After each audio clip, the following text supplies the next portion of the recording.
Kutokea mkoani Morogoro, Wizara ya Afya kwa kushirikiana na wizara za kisekta imeanza utekelezaji wa hatua muhimu kwa ajili ya kuweza kuimarisha afya ya lishe shuleni.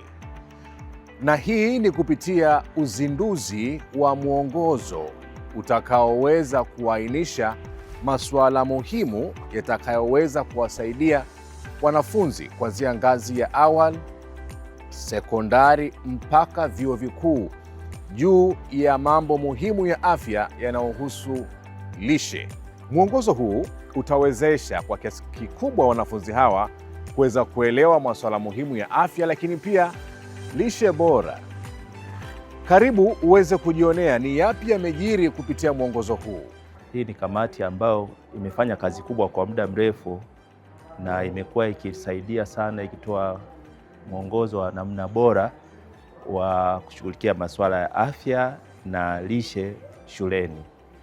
Siku za nyuma tulikuwa tuna changamoto kwa sisi watekelezaji ngazi za huku chini, kulikuwa hakuna uratibu mzuri wa masuala ya afya na lishe shuleni, tukitambua kwamba shuleni ni eneo ambalo ni muhimu sana katika masuala zima ya afya na lishe, kwa sababu ndipo chimbuko. Wanafunzi wakilelewa vizuri, wakielekezwa vizuri na wakiongozwa vizuri katika masuala mazima ya afya, wanaweza kuwa ni chachu katika mabadiliko katika jamii. Kwa hiyo kwa sasa kupitia hii kamati kuna miongozo ambayo imeratibiwa kwa kupitia sekta zote zinazohusika, ambao kwa sasa inatumika hiyo miongozo katika ngazi ya shule katika utoaji wa elimu za afya pamoja na masuala zima ya lishe.